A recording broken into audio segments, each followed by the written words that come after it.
প্রিয় শ্রোতা মণ্ডলী, এবার আমরা জানব জিলহজ মাসের আমল সমূহ সম্পর্কে। রাসূলুল্লাহ সাল্লাল্লাহু আলাইহি ওয়াসাল্লাম বলেছেন, তাকবীরু ফিহিন্না মিনাত তাহলিল ওয়া তাকবীর ওয়া তাহমিদ, তোমরা বেশি বেশি করে তাকবীর পাঠ করবে চাঁদ ওঠার পর থেকে নিয়ে একেবারে আইয়ামে তাশরিকের শেষ দিন পর্যন্ত। আল্লাহু আকবার, আল্লাহু আকবার, লা ইলাহা ইল্লাল্লাহ, আল্লাহু আকবার, আল্লাহু আকবার, ওয়ালিল্লাহিল হামদ। প্রিয় শ্রোতা মণ্ডলী, দ্বিতীয় নম্বর আমল হচ্ছে ফালা তাযলিমু ফিহিন্না আনফুসাকুম, নিজের নফসের প্রতি জুলুম করা যাবে না, অর্থাৎ পাপ থেকে নিজেকে দূরে রাখতে হবে। ছোট ছোট পাপ থেকেও নিজেকে দূরে রাখতে হবে। রাসূলুল্লাহ সাল্লাল্লাহু আলাইহি ওয়াসাল্লাম বলেন আম্মা জান আয়েশাকে, হে আয়েশা, ইয়াকে ওয়ামুহাকারাতিদ যুলুম, তুমি ছোট ছোট ক্ষুদ্র ক্ষুদ্র পাপ থেকেও নিজেকে সংযত রাখো, দূরে রাখো, কারণ ফাইন্না মিনাল্লাহি তালিবা, আল্লাহ তাআলার পক্ষ থেকে ফেরেশতা নিয়োজিত রয়েছে। তুমি যা করবে সব লিপিবদ্ধ হবে।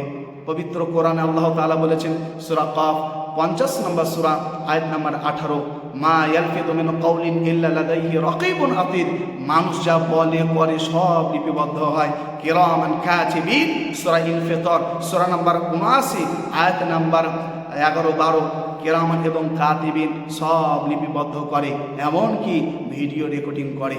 আনাস রাদিয়াল্লাহু তাআলা আনহু তিনি বলেন, ইন্নাকুম লাতা'মালুনা আ'মালান ওয়া হিয়া আদাক্কু মিনাশ শা'র কুননা না'উদুহা আলা আহদি রাসূলিল্লাহি সাল্লাল্লাহু আলাইহি ওয়াসাল্লাম মিনাল মুবিকাত, তোমরা এই যে ছোট ছোট পাপগুলো করছো, আমরা রাসূলের যুগে এটাকে জাহান্নামে যাওয়ার একটি মাধ্যম মনে করতাম, এটা ধ্বংসাত্মক মনে করতাম। প্রিয় শ্রোতা মণ্ডলী, মহান আল্লাহ তাআলা তিনি বলেছেন সূরা নূর সূরা নম্বর 24 আয়াত নম্বর 15, তাহসাবুহু হাইকিনান ফাহুয়া ইনদাল্লাহি আযীম, তোমরা ছোট ছোট পাপকে ছোট মনে করছো, এটাই এক সময় বড় আকার ধারণ করবে। আল্লামা ইবনে রুশদ হাফিজ রাহমাতুল্লাহ আলাইহি তিনি বলেন, আল ইসরারু আলা সাগীর ইয়াকুনু কাল কাবীর, ছোট ছোট পাপ এক পর্যায়ে বড় আকার ধারণ করবে, এটাই বড় পাপ হয়ে যাবে। অতএব নিজেকে পাপ থেকে দূরে রাখতে হবে। 3 নাম্বার আমল হচ্ছে হজ ও উমরা করতে হবে।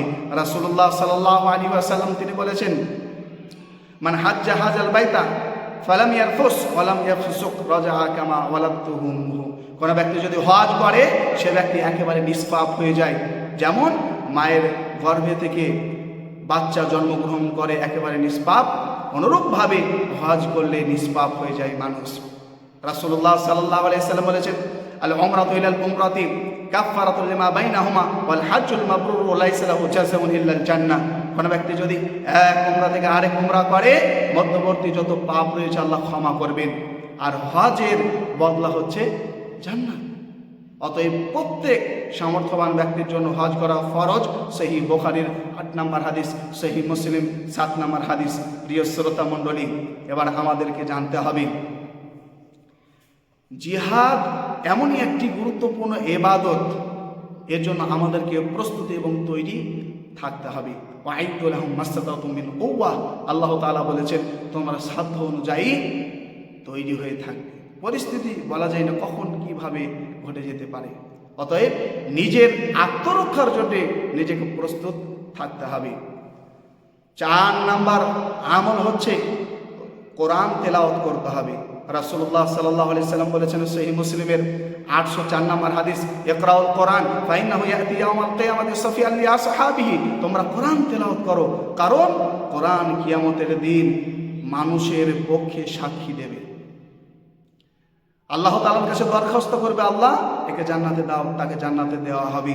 আর-সিলসিলাতুস সহিহার হাদিস 3883 নম্বর হাদিস। রাসূলুল্লাহ সাল্লাল্লাহু আলাইহি ওয়াসাল্লাম তিনি বলেন, কিয়ামতের দিন আল্লাহ তাআলা বান্দাকে বলবেন, ইকরা ওয়ারতাকি, কোরআন পড়ো এবং জান্নাতে উঠতে থাকো। সুনান আবু দাউদ 1464 নম্বর হাদিস। 5 নাম্বার আমল হচ্ছে সিয়াম পালন করতে হবে, রোজা রাখতে হবে।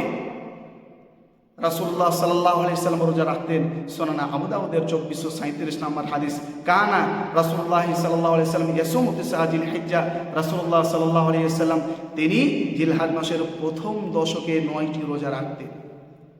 আপনাদেরকেও 9টি রোজা রাখতে হবে, আমাদেরকেও 9টি রোজা রাখতে হবে। এই 9টি রোজা রাখলে কি হবে? জিহাদ করার চাইতে বেশি নেকি পাওয়া যাবে, লাইলাতুল কদরের চাইতে বেশি সওয়াব পাওয়া যাবে। আমরা উপরোক্ত আলোচনা থেকে জানতে পেরেছি প্রথম অংশে। তো আমাদেরকে রোজা রাখতে হবে। আমরা যদি 9টি রোজা না রাখতে পারি, কম পক্ষে একটি তো আমরা রোজা রাখতে পারবো। সহিহ মুসলিম এবং সুনানে তিরমিজির 749 নম্বর হাদিস, রাসূলুল্লাহ সাল্লাল্লাহু আলাইহি ওয়াসাল্লাম বলেছেন, সিয়ামু ইয়াউমে আরাফা আহতাসিবু আলাল্লাহ আইয়ুকাফিরা সানাতাল্লাযী ক্বাবলাহু ওয়াস সানাতাল্লাযী বা'দাহু। যে আরাফার রোজা একটি যদি কেউ রাখে, আল্লাহ তাআলা অতীতের 1 বছরের গুনাহ মাফ করবেন, ভবিষ্যতের 1 বছরের গুনাহ মাফ করবেন। বাকি থাকলে এবার আমরা আরাফার রোজা কবে রাখব? আপনি আপনাদের দেশ অনুযায়ী, এলাকা অনুযায়ী 9 তারিখে রাখবেন।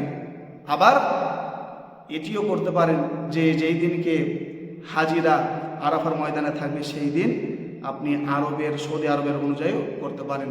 এই দুটি মতই কোরআন হাদিস অনুযায়ী প্রযোজ্য। 7 নম্বর যেটি আমল, সেটি হচ্ছে দান। আপনি দান করবেন।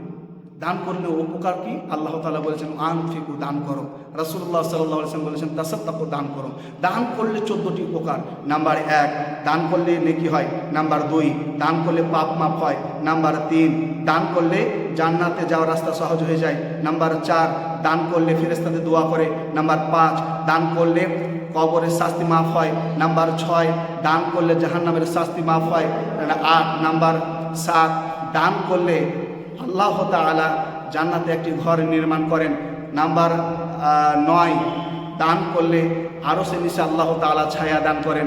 নাম্বার 10, দান করলে আল্লাহ তাআলা তাকে ভালোবাসেন। নাম্বার 11, দান করলে আল্লাহ তাআলা মানুষের মরে যাওয়ার পরে সকল আমল বাদ পড়ে যায়, বাকি থেকে যায়। 3 ধরনের আমল